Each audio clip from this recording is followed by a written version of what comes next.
அஸ்ஸலாமு அலைக்கும் வரஹ்மத்துல்லாஹி வபரகாத்துஹு. ஒரு முக்கியமான ஒரு மார்க்க சட்டம்.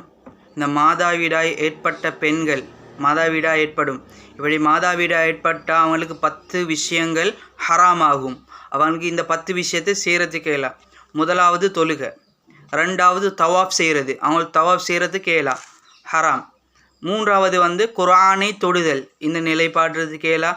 நாலாவது குர்ஆனை சுமக்கிறதுக்கு மேலா. அஞ்சாவது மஸ்ஜிதில், பள்ளியில் அவங்களுக்கு தரைப்படுறதுக்கோ இருக்கிறதுக்கோ ஏலா. ஆறாவது குர்ஆனை ஓதுவதற்கு முடியாது.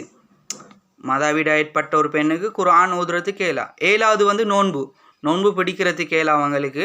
அந்த நோன்பை அவங்க நோட்காமல் நோன்பு முடிஞ்ச பின்னுக்கால அவங்க அந்த நோன்பை கலா செய்யணும், அது வேறு சட்டம். எட்டாவது தலாக், இந்த நிலைப்பாட்டில் தலாக் செய்கிறதுக்கு இயலா.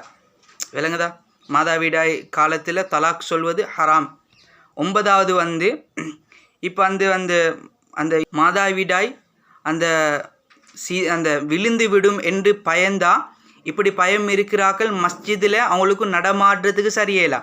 இப்படி நான் நடந்தேன்டா அந்த சிதைந்து விடும் இப்படி நிலைப்பாடு இருந்தாலும் அவங்களுக்கு நடக்கிறதுக்கு இயலா. பள்ளியில் நடந்து சரி கடந்து சரி போகிறதுக்கு இயலா. பத்தாவது